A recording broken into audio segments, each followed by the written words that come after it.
올해 나이 74세 피고인의 딸이 법정에서 진술합니다. 아버지는 공무원이었어요. 토요일 숙직 근무를 끝내고 돌아와야 하는데 오지 않았대요. 당시 어머니는 저를 임신한 상태였죠. 시간이 흘러 대구 형무소에서 아버지가 엽서를 보내왔대요. 그리고 6.25 전쟁이 터지고 아버지는 대구 형무소에 매장당했대요. 한 번도 본 적이 없고 불러본 적 없는 아버지의 명예회복을 위해 무죄를 선고해 주십시오. 하고 싶은 말이 정말 많은데 목임의 말을 다 못하겠어요. 변호사는 법정에 피고인의 무죄를 선고해 줄 것을 호소합니다. 그런데 반전, 검사 역시 무죄를 선고해 달라고 재판부에 요구합니다. 재판부는 피고인에게 무죄를 선고하죠. 아니, 이게 무슨 일이 일어난 걸까요? 바로 제주 4.3 사건 때 영문도 모른 채 끌려가 빨갱이로 내몰려 죽음에 이른 피고인의 명예를 회복시킨 직권재심 사례입니다. 안녕하세요. 한국서 길잡이 큰별쌤 최태성입니다. 여러분, 한국 현대사에서 6.25 전쟁 다음으로 인명피해가 컸던 비극적 사건이 혹시 무엇인지 아십니까? 바로 1948년에 일어난 제주 4.3 사건입니다. 제주 4.3 사건의 출발은요, 1947년 3.1절 발포 사건에서 비롯됩니다. 이 발포 사건은요, 경찰이 시위 군중에게 총을 쏴서 6명 사망, 8명 중상을 입힌 사건으로 이 희생자 대부분이 구경하던 일반 주민이었습니다. 당연히 제주 민심 흉흉해질 수밖에 없었겠죠. 이런 분위기 속에서 1948년 4월 3일 새벽 2시 350명의 무장대가 12개 지서와 우익단체들을 공격하면서 무장 봉기가 시작됩니다. 이에 정부는 이 제주 해안선으로부터 5km 이상 들어간 중산간 지대를 통행하는 자는 폭도배로 간주해 총살하겠다는 포고문을 발표합니다. 그리고 1948년 11월 17일 제주도에 계엄령이 선포되죠.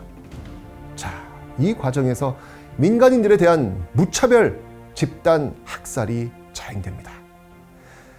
1949년 6월 이 무장대 총책 이덕구가 사살되면서 무장대는 사실상 괴멸합니다.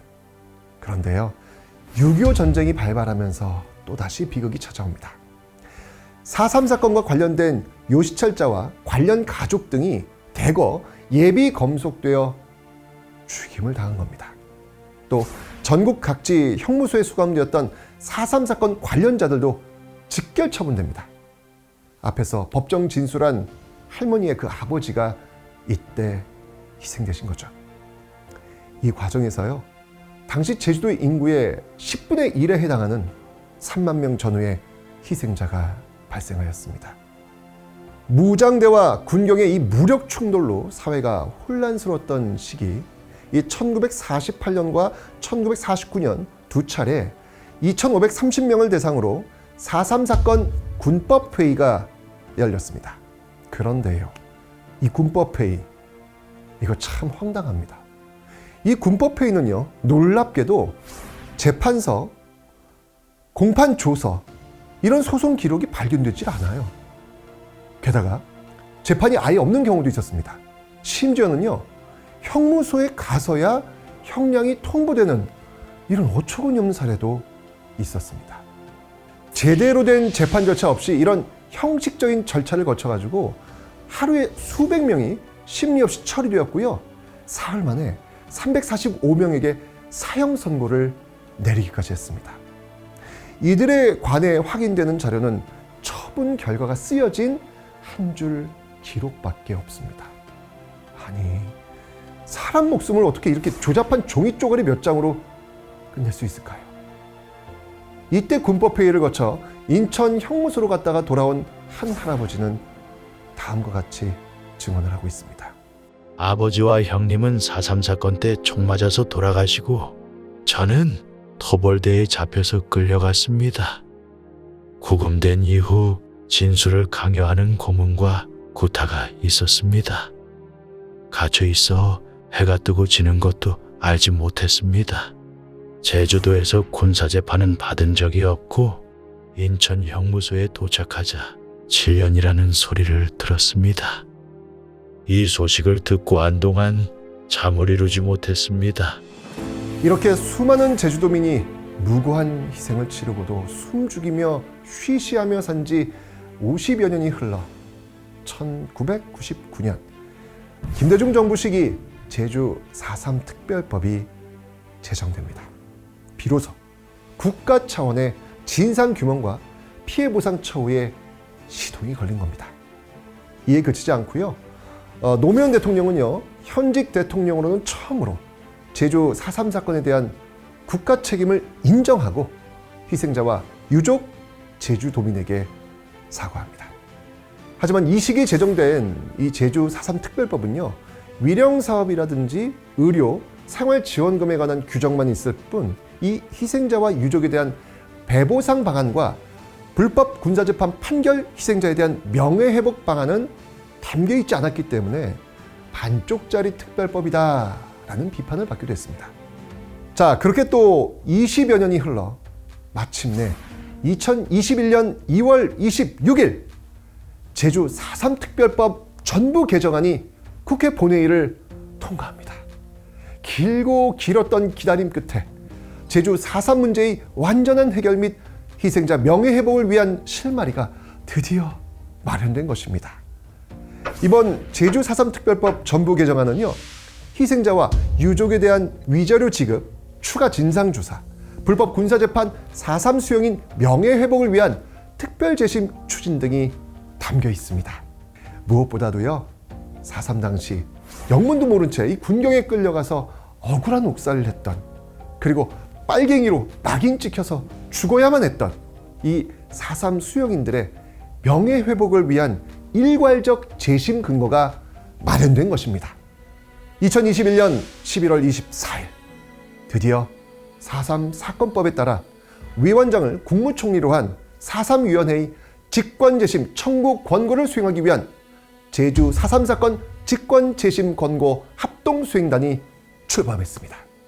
이전까지는요, 4.3 사건 생존 수용이나 유족들이 개별적으로 억울함 풀어달라고 재심 청구해야 됐는데요, 이제는요, 국가가 나서서 검사가 직권으로 재심을 청구하게 된 것입니다. 따라서 피고인들 모두에게 무죄 판결을 선고하여 주시기 바랍니다. 앞에서 검사가 피고인의 무죄를 선고해달라고 요구하는 모습, 이 모습이 바로 여기에서 비롯된 것입니다. 이렇게 검사가 일괄적으로 재심을 청구하면요, 변론 기간도 단축되고 또 변호사 수임료 등의 비용 발생하지 않겠죠. 이제 제주 4.3 특별법 전부 개정안에 근거한 직권재심에 의해 무죄 판결이 속속 나오고 있습니다.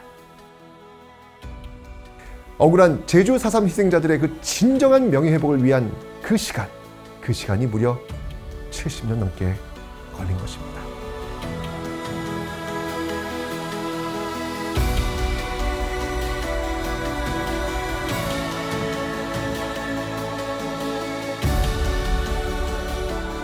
(70년이) 넘게 흘러서 이루어지는 이 직권재심의 역사적 의의, 과연 무엇일까요?